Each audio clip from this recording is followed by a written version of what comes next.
ریاست مدینہ میں تمام غیر مسلم اقلیتوں اور رعایا کو عقیدہ، مذہب، جان و مال اور عزت و آبرو کے تحفظ کی ضمانت حاصل تھی۔ وہ انسانی بنیاد پر آزاد اور بنیادی حقوق میں مسلمانوں کے برابر شریک تھے۔ ریاست مدینہ میں انہیں وہی حقوق حاصل تھے جو مسلمانوں کو حاصل تھے، اور وہ ان مرات و سہولیات کے مستحق تھے جن کے مسلمان تھے۔ جان کے تحفظ میں ایک مسلم اور غیر مسلم دونوں برابر تھے۔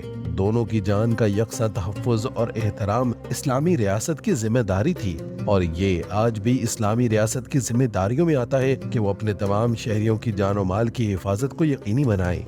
غیر مسلموں کے بارے میں ارشاد باری تعالیٰ ہے، جن لوگوں نے یعنی غیر مسلموں نے تم سے دین کے بارے میں جنگ نہیں کی اور تمہیں تمہارے گھروں سے نکالا، یعنی اہل اسلام پر جنگ مسلط نہیں کی بلکہ رعایا کی حیثیت سے اسلامی معاشرے کا بے ضرر حصہ بن کر رہے اور کسی قسم کی سازش یا مخالفانہ سرگرمیوں میں ملوث نہیں ہے، ان کے ساتھ بھلائی اور عدل کا سلوک کرنے سے اللہ تمہیں منع نہیں کرتا۔ اللہ تو عدل کرنے کو دوست رکھتا ہے۔ اللہ انہی لوگوں کے ساتھ تمہیں دوستی کرنے سے منع کرتا ہے جنہوں نے تم سے دین کے بارے میں لڑائی کی اور تمہیں تمہارے گھروں سے نکالا اور تمہارے نکالنے میں اوروں کی مدد کی، تو جو لوگ ایسوں سے دوستی کریں گے وہی ظالم ہیں۔ جہاں اللہ تعالیٰ نے غیر مسلموں کے حقوق قرآن پاک میں واضح کیے ہیں، وہیں نبی کریم صلی اللہ علیہ وآلہ وسلم کا ارشاد ہے، خبردار، اسلامی ریاست کے غیر مسلم باشندوں کے اموال حق کے بغیر حلال نہیں ہے۔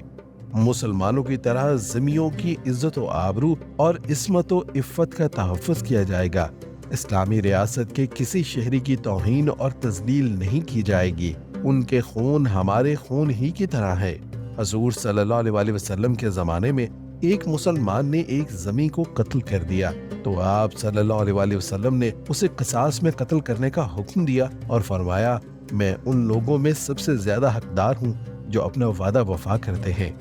اسلام ایسے غیر مسلم سے بھی حسن سلوک کا حکم دیتا ہے جو کسی قسم کی اسلام دشمنی میں ملوث نہ ہو۔ جو غیر مسلم اسلامی ریاست میں پرامن رہ رہے ہوں، ان کے ساتھ کسی قسم کی زیادتی سے باز رہیں۔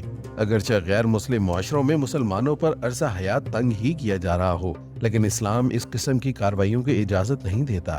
بدقسمتی سے ہمارے ملک میں سیاسی افراتفری کے باعث مسلمانوں کے باہمی حقوق بھی پامال ہو رہے ہیں، لیکن یہاں بھی غیر مسلموں کے ساتھ ہمیشہ اچھا سلوک روا رکھا جاتا ہے، جبکہ دوسری جانب دین اور مذہب کے سلسلے میں مسلمانوں کے ساتھ دوسری اقوام نے انتہائی برا سلوک کیا۔